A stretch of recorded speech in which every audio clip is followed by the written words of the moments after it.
I'm not a photographer of animals, I'm a photographer for animals, helping animals through their photography. I mean, photographers are influential people with great skill, but we have enough photos in the world of, beautiful wildlife. We get it. Yeah, it's time to show the harsh realities of how the rest are living.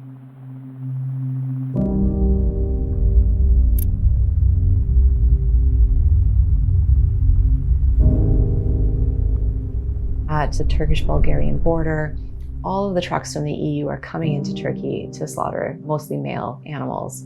It's one part of this entire industry that should not exist. I mean, the whole thing should not exist. But for me, it's important to photograph live transport because it's a part of all of the system that we don't think about. We think about, if anything, like a happy animal in a field. But what has this cow been through? So many stages. And one of those big stages is transport. And so I want people to see inside the trucks the way I'm here seeing inside the trucks, so that they can know, so that they can care, so that they can change. That's the point of everything that I do, is getting them to see and to care and to change.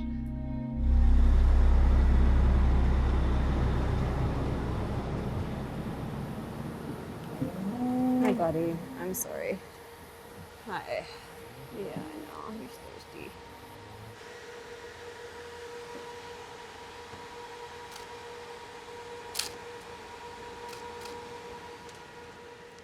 They're curious, and I think they sense that we mean no harm, and perhaps even that we're gentle, and the curiosity comes out, and that curiosity and that individuality in each animal is something that I want to see and something I want to photograph.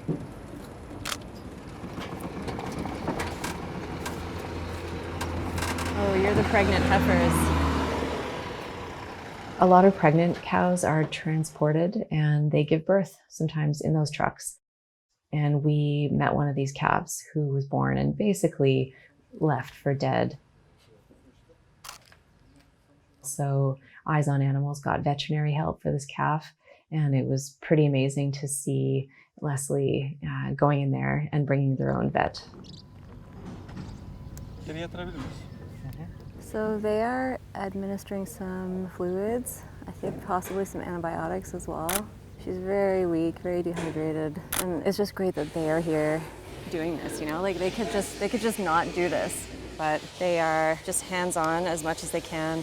And my hope is that this calf will end up in a sanctuary and not back here. What a way to start a life, huh?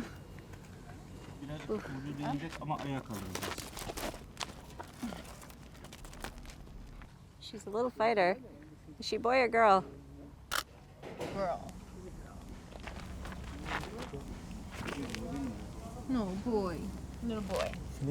Scout it. Is it turn laughing? Okay. Is this the water? Bırakın isterseniz biraz. Okay.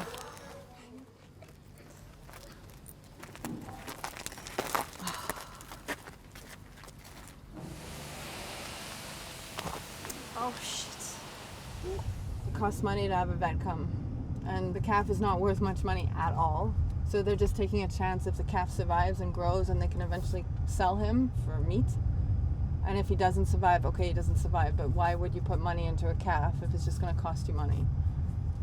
Our vet, who's good, said that this calf has been like that for 10 days and is in serious pain. So I think a lot of animals that are born at the border that have no value, they're just left to die. Yeah.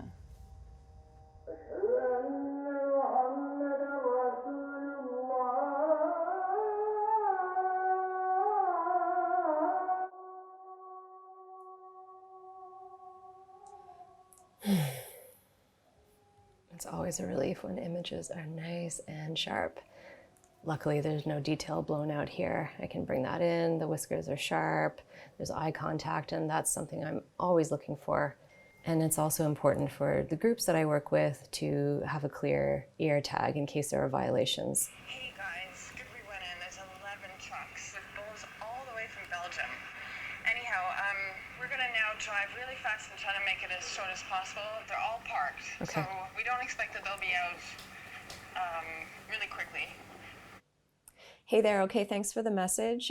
We don't want to miss those trucks coming through, so we're gonna head out there right now. Thank you for the intel. Okay, bye. All right.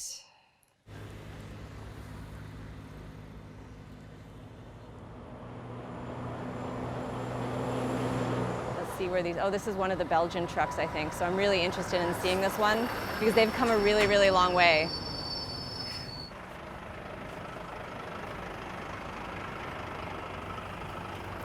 Are these guys from Luxembourg? LXB on the ear. No. Okay. I'll find out anyway.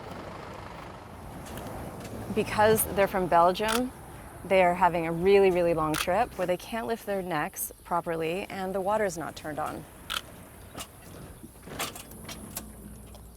There was a truck who had pulled up into some shade, and there was a little space between the trees and the truck.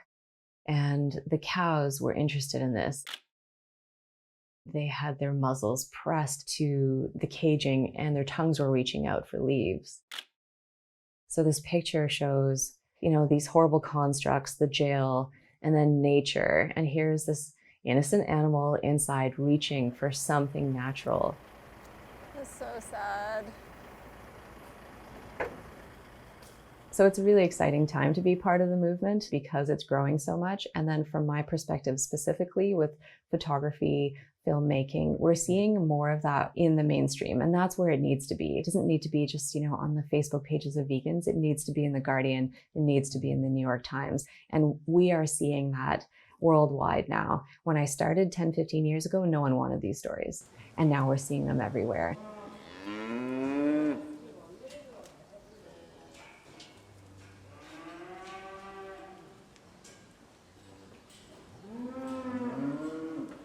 I choose not to live in that pain. I don't live in that adrenaline-filled emotional place because I will burn out. And the animals need all of us to hold on for them as long as we possibly can.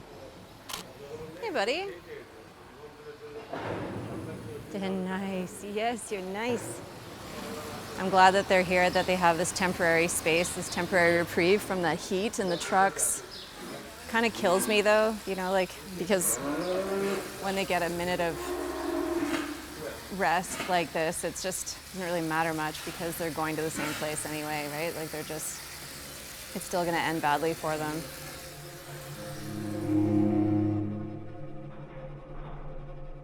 It's really hard work. It's horrible work. I don't want to do it. I don't want to be on the front lines seeing all those terrible things, but it needs to be done. I mean, that is the greatest pain of my work. I face millions and millions and millions of animals that I can't help. I'm just there to document the hell they're going through and then photograph the next animal going through hell so that people can see. Yeah, I've seen plenty. I've seen plenty of slaughter.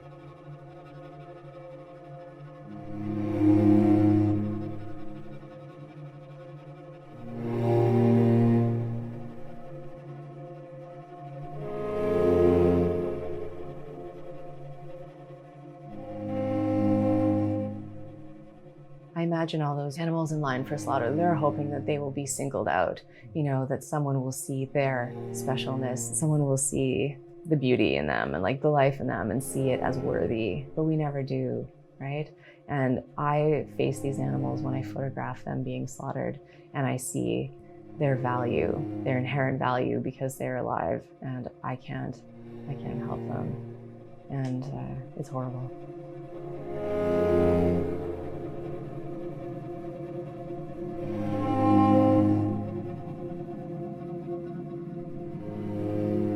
What sticks with me, which is very, very, very hard, is the trust that these animals have had up until the bolt went in their head. Like they're scared about what's happening, but they trust and they go and they're being led by this rope, and then you know they're being put in position, and then the bolt gun to the head, and they just trust, right? Because that's all they have. They don't have any autonomy in life. Everything is dictated for them from the moment they're born. And, you know, they trust that we're gonna do well by them. And then And then that, and the bolt in the head, getting their necks sliced and sliced and sliced and hanging by one leg. And so often those animals are still conscious when they're hanging, huge bodies hanging by a chain. I mean, where did we come up with this stuff? It's unbelievable. Why did we ever think this is okay?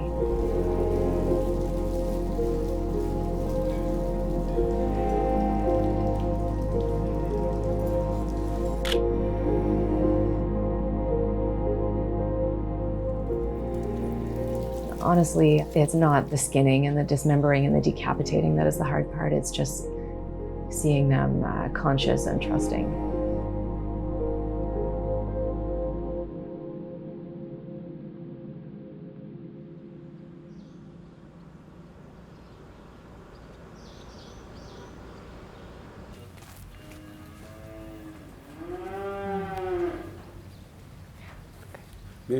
Primero.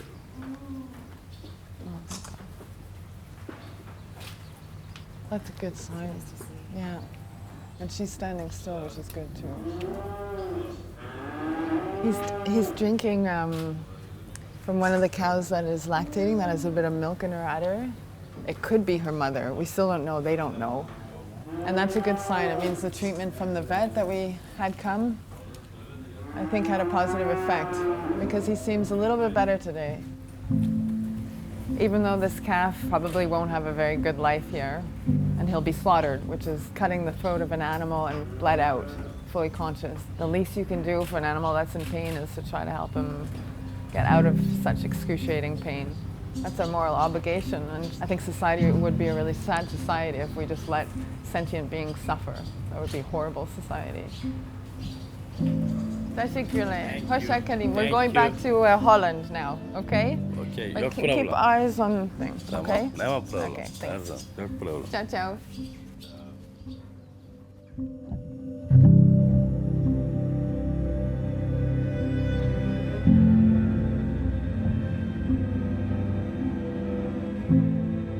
When I was a meat eater, I thought it was going to be a big challenge to care and to go vegan. I thought that was going to be a hardship. And what I want people to know is that it's a joy, not a hardship.